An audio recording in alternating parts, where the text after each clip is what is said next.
Good morning, everybody. Glad to have you here today. Thank you for joining me. And I'll ask you, as I try to always do, if you will, like, share, comment on the post, and then you can join me and follow along in the 26th chapter of the book of Acts. Acts chapter 26, beginning in verse 6. The Bible says, "And now I stand here on trial because of my hope in the promise made by God to our fathers, to which our 12 tribes hope to attain, and they earnestly worship night and day. And for this hope I am accused by Jews, O king. Why is it thought incredible by any of you that God raises the dead?" Paul here, before Agrippa, brings an interesting defense. He effectively says that the Jews are prosecuting me for believing like they believe. And so he says it's kind of odd that if I'm on trial, then they should be on trial. If I'm going to be executed, they should be executed because they're accusing me of believing what they believe. Paul was very orthodox in his belief system. Again, his hope, as he uses the word here in that verse, he says, "Because my hope is in the promise made by God to our fathers, to which our 12 tribes hope to obtain." We have the same hope. We both are looking for the Messiah. We are both looking for the resurrection. And he says, so we have the same set of beliefs. Again, not one of the main beliefs, but really the main belief that the Jews had was in the promise of God to send the Messiah to set up his rule and reign. And so the main thing that the Jews were accusing Paul of, their main charge was he believes in the Messiah. The same as we do. So get him. It's kind of almost comical to see what they were accusing him of. Again, they're accusing him of believing what they believed, that the Messiah was coming to Israel. The only key difference is that they believed, they were hoping for a Messiah that would come, and Paul was preaching a Messiah that had already came. And so that was the distinction that they had. Paul believed in a Messiah that had came, had been crucified, and now had been resurrected from the dead. Again, the thing that the Jews had been hoping for all along. And then they come down to this end of this little section of his statement. He says, why do they think it's incredible by any of you that God could raise the dead?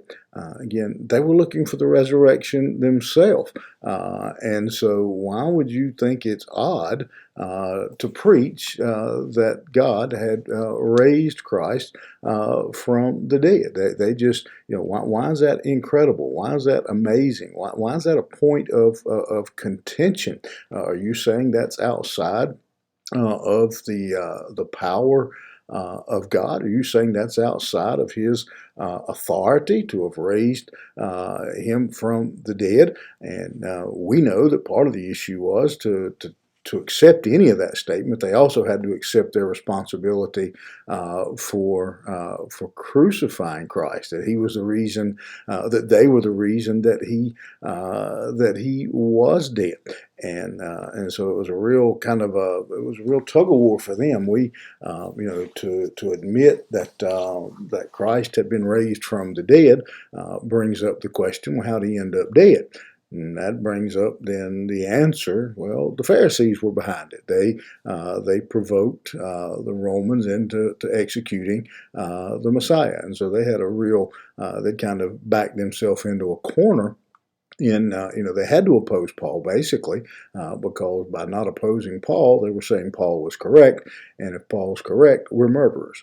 And so they had a real challenge in front of them in how they were going to react and respond to Paul and his preaching.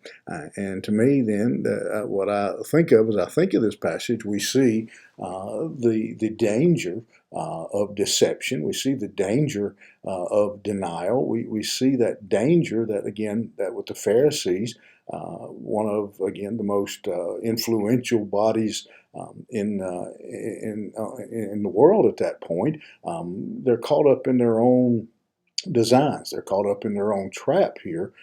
Again, to admit that Christ had been raised from the dead, then again you had to answer the question of how did he end up dead, and which ultimately pointed back on them. And so they had a real struggle. We also see the flip side of that in Paul's story. We see the importance of integrity. We see the importance of speaking the truth. That again we see through this whole discussion, this whole trial or mock trial, fake trial, illegal trial. We see the importance of integrity in that all that they accused Paul of, they never got a guilty verdict. They never got the government to agree and say, you're right, Paul's a bad man. But because Paul had lived a life of integrity, living the truth, preaching the truth, proclaiming the truth, then as Scripture says, the truth shall set you free. They couldn't bring anything against Paul, but we see how their actions, on the other hand, had walked them into basically a no-win situation. They either had to prove Paul as guilty, or they had to accept responsibility in what Paul was preaching. And so they had a real issue here, and a real struggle in which side they're going to take, how they're going to proceed in persecuting him. And so we are reminded here of the importance of living in integrity as followers of Jesus Christ. That when charges are made, when accusations are made, then they don't stick. I'm reminded of an old saying, and I'll leave you with this thought today. There's a saying, I'm sure many of you have heard it before. It doesn't matter what they call you. The question is what you answer to. And so, people are going to say a lot of things about you. People are going to accuse you of things and make a lot of different slanderous statements. But the important thing is that we have integrity, that we live such a life that none of their mud sticks when they sling it. You think about that today. Don't worry about the mud. Don't worry about the mud slinger. Just make sure that the mud doesn't stick to you. Have a good one. We will see you here tomorrow morning.